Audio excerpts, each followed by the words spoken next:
ఇవాళ మేడారంలో పర్యటించనున్నారు సీఎం రేవంత్ రెడ్డి. మేడారం జాతరను ఘనంగా నిర్వహించేందుకు ముఖ్యమంత్రి నిర్ణయం తీసుకున్నారు. జాతర ఏర్పాట్లను నేరుగా పరిశీలించనున్నారు. స్వయంగా సీఎం క్షేత్రస్థాయికి వెళ్లి జాతరకు ముందే ఏర్పాట్లు పర్యవేక్షించడం, ప్రతిపాదనలను పరిశీలించడం ఇదే తొలిసారి.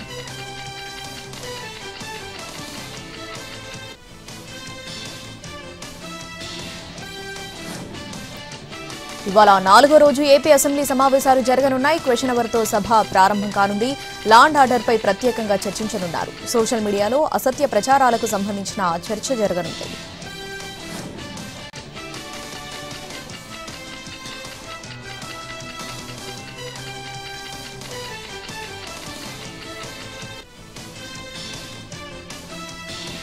పాలనలో డిజిటల్ ట్రాన్స్ఫర్మేషన్ అత్యంత ముఖ్యమైన అంశమని ముఖ్యమంత్రి చంద్రబాబు అన్నారు. సాంకేతికతతోనే ప్రజలకు పాలనను మరింత చేరువ చేసే అవకాశం ఉంటుందని చెప్పారు. విశాఖలో కేంద్ర ఐటీ సమాచార మంత్రిత్వ శాఖ ఆధ్వర్యంలో 2 రోజుల పాటు నిర్వహించనున్న జాతీయ ఈ గవర్నెన్స్ సభకు సీఎం చంద్రబాబు ముఖ్య అతిథిగా హాజరయ్యారు. సివిల్ సర్వీసెస్ డిజిటల్ ట్రాన్స్ఫర్మేషన్ థీమ్తో జరుగుతున్న 28వ జాతీయ ఈ గవర్నెన్స్ సదస్సులో ప్రసంగించారు ముఖ్యమంత్రి చంద్రబాబు. ప్రభుత్వ శాఖల ద్వారా అదే పౌర సేవలను మరింత సమర్థంగా అందే విధంగా ఈ ఆర్టిఫిషియల్ ఇంటెలిజెన్స్, సైబర్ సెక్యూరిటీ లాంటి సాంకేతికత కీలకమని చెప్పుకొచ్చారు. కేంద్ర రాష్ట్ర ప్రభుత్వాలు అనుసరిస్తున్న ఐటీ, ఈ గవర్నెన్స్ అంశాలతో పాలనలో మార్పులొచ్చాయని ముఖ్యమంత్రి పేర్కొన్నారు. కమ్యూనికేషన్ సంస్కరణల ద్వారా ప్రజా జీవనంలోనూ విప్లవాత్మక మార్పులు చోటు చేసుకున్నాయని తెలిపారు.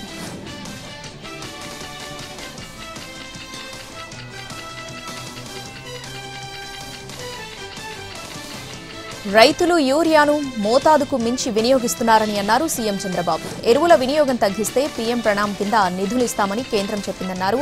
యూరియా పరిమితికి మించి వాడితే మనుషులకు కూడా హానికరమే అని చెప్పారాయన.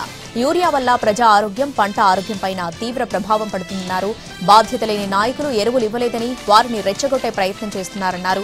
సర్టిఫికేషన్ ఇచ్చిన ఆహారాన్ని తీసుకుంటున్న నేతలు రైతులను మోసగిస్తున్నారని సీఎం విమర్శించారు. రైతులకు వ్యవసాయం గిట్టుబాటు కావాలంటే సేంద్రియ వ్యవసాయం చేయాలని సూచించారు సీఎం. వ్యవసాయం లాభసాటిగా మారేంత వరకు రైతులకు ప్రభుత్వం అండగా ఉంటుందన్నారు. ఆదాయం వచ్చే పంటలు వేసేలా రైతులను ప్రోత్సహిస్తున్నామన్నారు.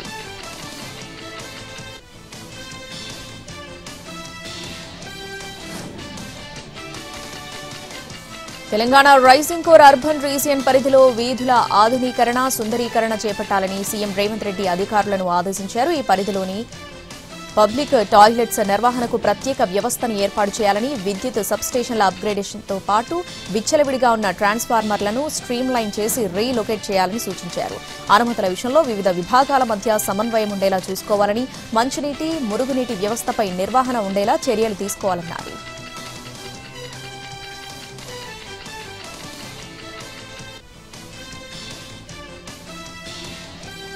తెలంగాణ రాష్ట్రంలోని సమ్మక్క సారక్క ప్రాజెక్టుకు ఎన్ఓసీ ఇచ్చేందుకు ఛత్తీస్గఢ్ ప్రభుత్వం గ్రీన్ సిగ్నల్ ఇచ్చింది. రాయ్పూర్లోని సీఎం విష్ణుదేవ్ సాయిని తెలంగాణ నీటిపారుదల శాఖ మంత్రి ఉత్తమ్ కుమార్ కలిశారు. నీట మునిగే భూభాగం పరిహారం భరించేందుకు తెలంగాణ అంగీకారం తెలిపింది. ములుగు జిల్లాలో 6.7 టీఎంసీ సామర్థ్యంతో ఈ సమ్మక్క సాగర్ డ్యాం నిర్మాణం జరుగుతోంది. ఈ ప్రాజెక్టు వల్ల నల్గొండ, వరంగల్లో తాగునీటి సమస్యలకు పరిష్కారం లభించనుంది.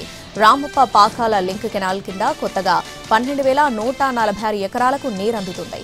వరంగల్, సూర్యాపేట, మహబూబాబాద్, జనగాం, ఖమ్మం జిల్లాలకు లబ్ధి చేకూరుతుంది.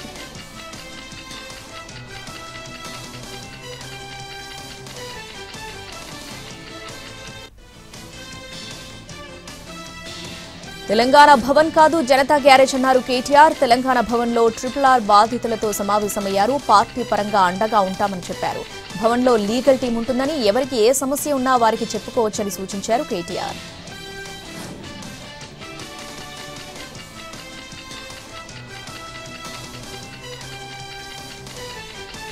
దసరా సందర్భంగా సింగరేణి కార్మికులకు తెలంగాణ ప్రభుత్వం బోనస్ ప్రకటించింది.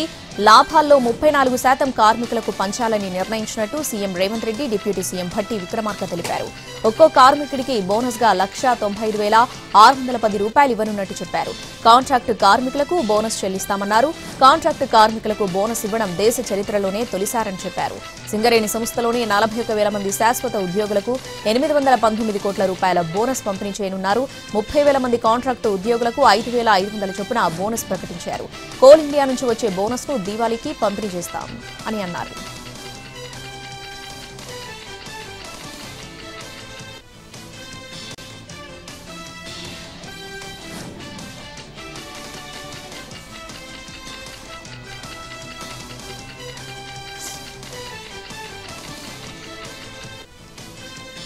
ప్రభుత్వ మెడికల్ కాలేజీలను పీపీపీ విధానంలో ప్రైవేటీకరణ చేయాలనే కూటమి ప్రభుత్వ నిర్ణయంపై సర్వత్రా విమర్శలు వెల్లువెత్తుతున్నాయి. ఉద్యమ సంఘాలు, ప్రజలు ఈ నిర్ణయాన్ని తీవ్రంగా తప్పుపడుతున్నారు. మరోవైపు రాజకీయంగానూ వైసీపీ తమ ఆందోళనలను కొనసాగిస్తుంది. ఈ క్రమంలో చట్టసభలో ఈ అంశంపై చర్చ జరగాల్సిందేనని పట్టుబడుతుంది. మెడికల్ కాలేజీలను తాబేదారులకు కట్టబెట్టేందుకు ప్రభుత్వం ప్రయత్నిస్తోందని, దీన్ని తీవ్రంగా ఖండిస్తున్నామని చెప్పారు వైసీపీ ఎమ్మెల్సీ బొత్స సత్యనారాయణ.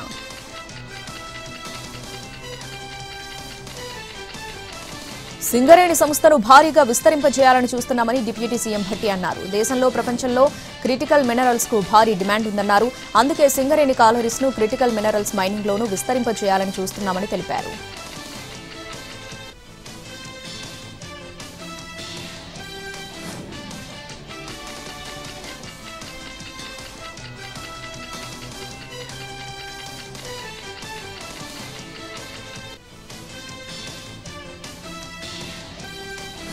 కూటమి ప్రభుత్వంలో 108 మూగబోతుందంటూ ఆందోళన వ్యక్తం చేశారు వైసీపీ అధినేత వైఎస్ జగన్. 108 అందుబాటులో లేక ప్రజల ప్రాణాలు పోతున్నాయని ట్వీట్ చేశారు. పాడేరు సమీపంలోని ముల్లుమెట్టకు చెందిన గర్భిణిని ఆసుపత్రికి తరలించేందుకు 108 రాకపోవడంతో ఆటోలో వెళ్లాల్సి వచ్చింది. దీంతో ఆమె ఆటోలోనే ప్రసవం జరిగిందన్నారు. వైద్యం అందక ఆటోలోనే శిశువు మరణించిందని ఈ సంఘటనకు సంబంధించిన వీడియోను పోస్ట్ చేశారు. వైసీపీ హయాంలో 108లు 12 నుంచి 14 నిమిషాల్లోనే చేరుకునేవని, మరి ఇప్పుడెందుకు చేరుకోవడం లేదని ప్రశ్నించారు జగన్. ఫోన్ చేసినా ఎందుకు రావడం లేదని నిలదీశారు. ప్రభుత్వానికి కలెక్షన్ల మీద తప్ప ప్రజల మీద ధ్యాస ఉంటే కదా అంటూ విమర్శించారు వైసీపీ అధినేత.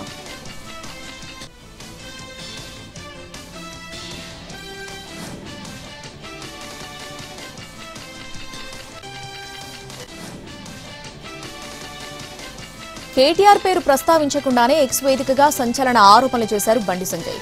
లగ్జరీ కార్ల స్కామ్ నిందితుడు బసరత్ ఖాన్తో కేటీఆర్ కు సంబంధాలపై విచారణ చేయాలని డిమాండ్ చేశారు. బసరత్ ఖాన్ అక్రమంగా దిగుమతి చేసిన ల్యాండ్ క్రూజర్ కార్లలో కేటీఆర్ ఎందుకు తిరుగుతున్నారని ప్రశ్నించారు.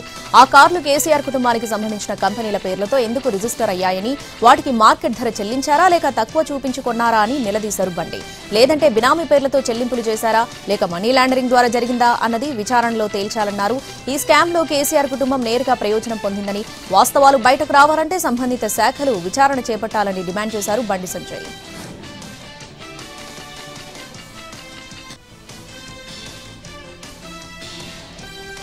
తెలంగాణలోని జాతీయ రహదారుల నిర్మాణంలో తలెత్తుతున్న అడ్డంకులను అక్టోబర్లోగా అధిగమించాలని సీఎం రేవంత్ రెడ్డి అధికార యంత్రాంగాన్ని ఆదేశించారు.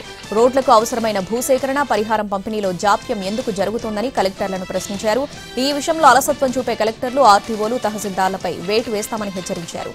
అటవీ అనుమతుల విషయంలో అవసరమైతే కేంద్ర మంత్రులు నితిన్ గడ్కరీ, భూపేందర్ యాదవ్లతో మాట్లాడతానని స్పష్టం చేశారు.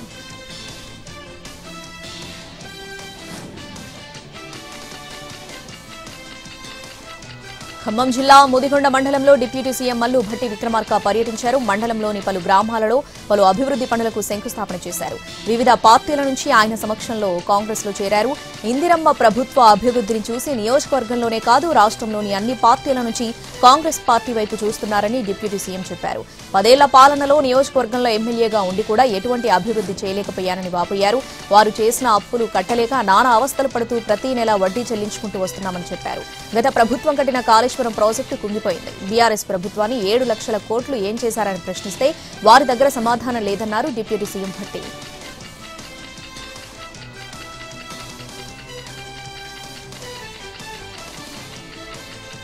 అనారోగ్యంతో బాధపడుతున్న మాజీ డీఎస్పీ నళినిని యాదాద్రి భువనగిరి జిల్లా కలెక్టర్ హనుమంతరావు పరామర్శించారు. ముఖ్యమంత్రి రేవంత్ రెడ్డి ఆదేశాల మేరకు కలెక్టర్ ఆమె నివాసానికి వెళ్లి మాట్లాడారు. నళిని ఆరోగ్య పరిస్థితిని అడిగి తెలుసుకుని ప్రభుత్వం అన్ని విధాలా సహాయం చేయడానికి సిద్ధంగా ఉందని హామీ ఇచ్చారు. ఆమె సర్వీస్ సమస్యను కూడా త్వరలోనే పరిష్కరిస్తామని ముఖ్యమంత్రి తెలిపారని ఆయన వెల్లడించారు. నళిని చికిత్సకు ఎంత ఖర్చైనా ప్రభుత్వమే భరిస్తుందని కలెక్టర్ హామీ ఇచ్చారు. గతంలో వైద్యపరంగా ఆయన ఖర్చులను కూడా ముఖ్యమంత్రి సహాయ నిధి నుంచి అందజేస్తామని, ఇంకా ఎలాంటి సహాయం కావాలన్నా చేయడానికి ప్రభుత్వం సిద్ధంగా ఉందని ముఖ్యమంత్రి చెప్పారని కలెక్టర్ నళినికి తెలియజేశారు.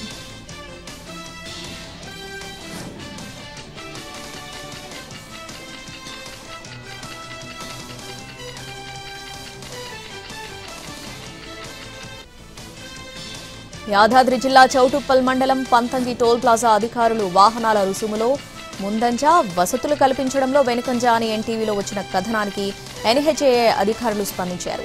డివైడర్పై ఉన్న గడ్డి, పూల మొక్కలను, డివైడర్ కింద ఇసుక, మట్టిని తొలగించారు. ప్రమాదాలు జరగకుండా అరికట్టేందుకు చర్యలు తీసుకుంటున్నారు.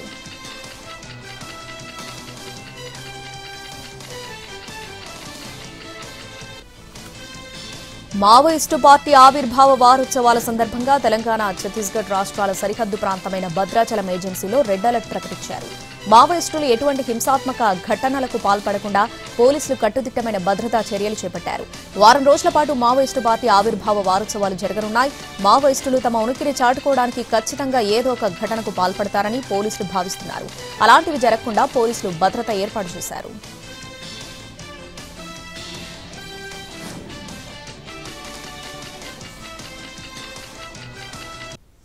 విజయవాడలోని సుజనా చౌదరి ఇంట్లో ఏపీ బీజేపీ ఎంపీలు, ఎమ్మెల్యేలు, ఎమ్మెల్సీలు అంతర్గతంగా భేటీ అయ్యారు. బీజేపీ క్షేత్రస్థాయి కార్యక్రమాలు, పార్టీపరమైన భవిష్యత్తు కార్యక్రమాలపై చర్చ జరిగినట్టు తెలుస్తోంది.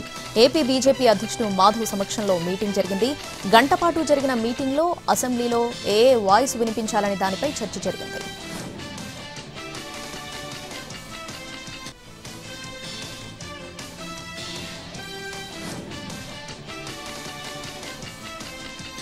విజయవాడ ఉత్సవ్ ఘనంగా ప్రారంభమైంది. మాజీ ఉపరాష్ట్రపతి ఎం వెంకయ్యనాయుడు, మంత్రి నారా లోకేష్ ముఖ్య అతిథులుగా హాజరై విజయవాడ ఉత్సవ్ను ప్రారంభించారు. ఈ సందర్భంగా ఏర్పాటు చేసిన క్రాకర్స్ షో కళ్లు మిరుమిట్లు గొలిపింది. ప్రకాశం బ్యారేజ్పై బాణసంచా వెలుగులు కనువిందు చేశాయి. వెంకయ్యనాయుడు, లోకేష్ పున్నమి ఘాట్లో క్రాకర్స్ షోను తిలకించారు. ఒకే నగరం ఒకటే సంబరం అనే నినాదంతో నిర్వహిస్తున్న విజయవాడ ఉత్సవ్ ఏర్పాట్లను వెంకయ్యనాయుడు అభినందించారు. పౌరాణికంగా, చారిత్రకంగా ఎంతో ప్రసిద్ధి చెందిన విజయవాడ తరతరాలుగా తెలుగువారి భాషా సంస్కృతుల రాజధానిగా, మరీ ప్రత్యేకించి దక్షిణాదిగా వాణిజ్య రాజధానిగా విరాజిల్లుతోంది. ఇప్పుడు ఆంధ్రప్రదేశ్ రాజధాని అమరావతి రూపంలో విజయవాడ ప్రాధాన్యత మరింత పెరిగిందన్నారు. హైదరాబాద్లో భారీ వర్షానికి హకీంపేటలో ప్రభుత్వ స్కూల్ ప్రహరీ గోడ కూలింది. ఈ ఘటనలో ఆటో, 2 బైకులు, కారు దెబ్బతిన్నాయి. నగరంలో సాయంత్రం భారీ వర్షం కురిసింది. దీంతో సమీపంలోని ఎమ్మెల్యే కాలనీ నుంచి టోలీ చౌకీ, హకీంపేటలోని వరద వచ్చింది. ఆ వరద ఉధృతికి స్కూల్ ప్రహరీ గోడ కూలింది. కార్వాన్ ఎమ్మెల్యే కౌజర్ మోయినుద్దీన్ సంఘటనా స్థలాన్ని పరిశీలించారు. బాధితులను పరామర్శించారు. వెంటనే పునరుద్ధరణ పనులు చేపట్టాలని స్థానికులు కోరుతున్నారు.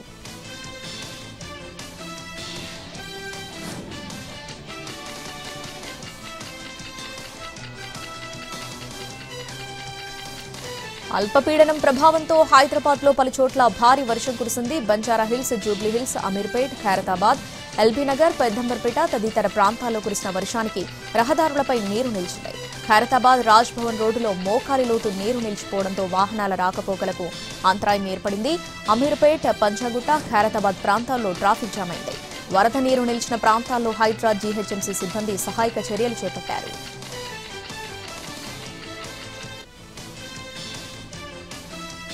హైదరాబాద్ వనస్థలిపురంలో భారీ వర్షం కురిసింది. గంటన్నర పాటు బీభత్సం సృష్టించింది. దీంతో హైదరాబాద్ విజయవాడ ప్రధాన రహదారిపై భారీగా వరద నీరు వచ్చి చేరింది. పలుచోట్ల ట్రాఫిక్ తీవ్ర అంతరాయం కలిగింది. వనస్థలిపురం, ప్రశాంత్ నగర్లో మోకాళ్ల లోతు వరకు వర్షపు నీరు వచ్చి చేరింది.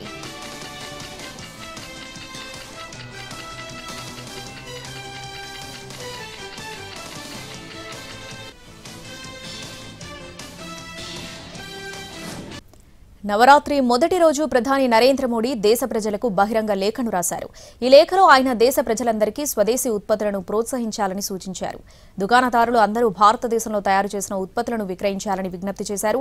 మనం గర్వంగా చెప్పుకుందాం, మనం కొనేది స్వదేశీ, మనం అమ్మేది స్వదేశీ అని ప్రధాని బహిరంగ లేఖలో పేర్కొన్నారు.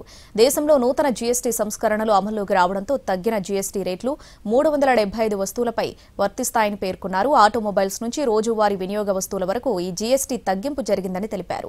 ఆదాయపు పన్ను సంస్కరణలతో పాటు నేటి నుంచి అమల్లోకి వచ్చే జీఎస్టీ రేటు సవరణలతో భారతీయులు 2.5 లక్షల కోట్లు ఆదా అవుతుందన్నారు. సూర్యకిరణాలు ముందుగా పడే ప్రదేశం అరుణాచల్ ప్రదేశ్ అయినప్పటికీ వేగవంతమైన అభివృద్ధి కిరణాలు ఇక్కడికి చేరుకోవడానికి చాలా దశాబ్దాలు పట్టిందని ప్రధాని మోడీ అన్నారు. ఆ సమయంలో ఢిల్లీ నుంచి దేశాన్ని నడిపిన వారు అరుణాచల్ అభివృద్ధిని విస్మరించారని కాంగ్రెస్పై మండిపడ్డారు. కాంగ్రెస్ లాంటి పార్టీలు ఇక్కడ కేవలం 2 లోక్సభ సీట్లు మాత్రమే ఉన్నాయని, అలాంటప్పుడు అరుణాచల్పై ఎందుకు దృష్టి పెట్టాలి అని భావించాయని ప్రధాని ఆరోపించారు. ఛత్తీస్గఢ్లో సరిహద్దు అబూష్మఠ్లో మరో భారీ ఎన్కౌంటర్ జరిగింది. మావోయిస్టుల పార్టీ ఆవిర్భావ వారోత్సవాల వేళ అన్నలకు ఎదురుదెబ్బ తగిలింది. ఛత్తీస్గఢ్ నారాయణపూర్ జిల్లాలోని అబూష్మఠ్ అడవుల్లో మరో ఎన్కౌంటర్ జరిగింది. ఇద్దరు మావోయిస్టు కేంద్ర కమిటీ సభ్యులను భద్రతా దళాలు మట్టుబెట్టాయి.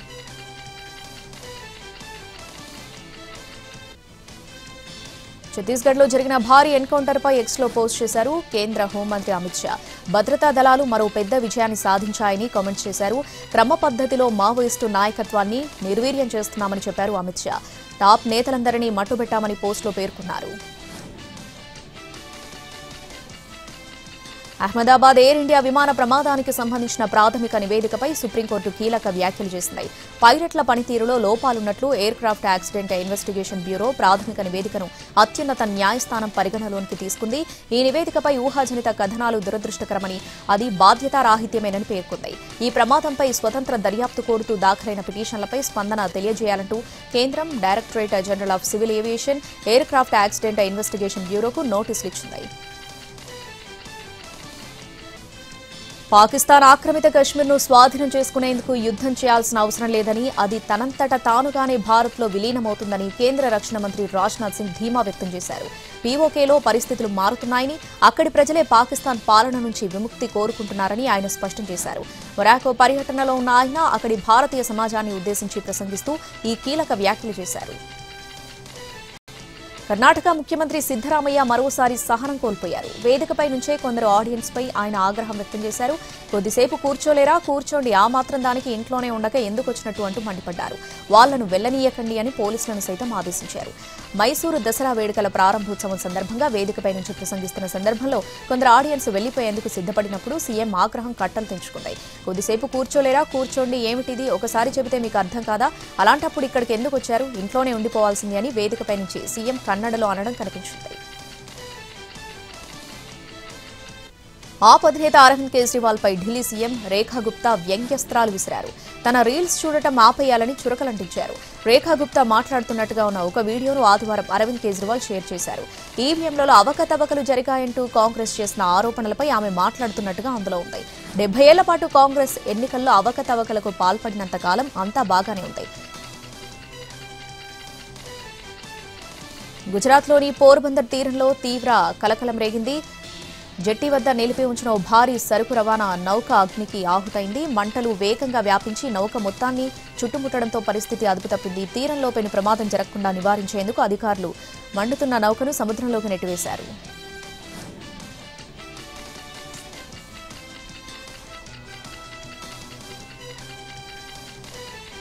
ఖలిస్తానీ ఉగ్రవాది ఇంద్రజిత్ సింగ్ గోసల్ కెనడాలో అరెస్టయ్యాడు.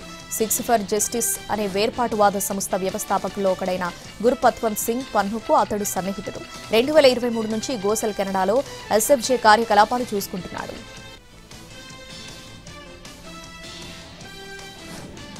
ఉత్తర ఈశాన్య బంగాళాఖాతంలో ఉపరితల ఆవర్తనం కొనసాగుతుందని హైదరాబాద్ వాతావరణ శాఖ తెలిపింది. రాగల 24 గంటల్లో ఈ అల్పపీడనం పశ్చిమ వాయువ్య దిశలో కదిలి వాయువ్య బంగాళాఖాతం ప్రాంతానికి చేరుకునే అవకాశం ఉందని వెల్లడించింది. అల్పపీడనం ప్రభావంతో రాష్ట్రంలో ఇవాళ ఉరుములు మెరుపులతో కూడిన భారీ వర్షాలు కురుస్తాయని పేర్కొంది.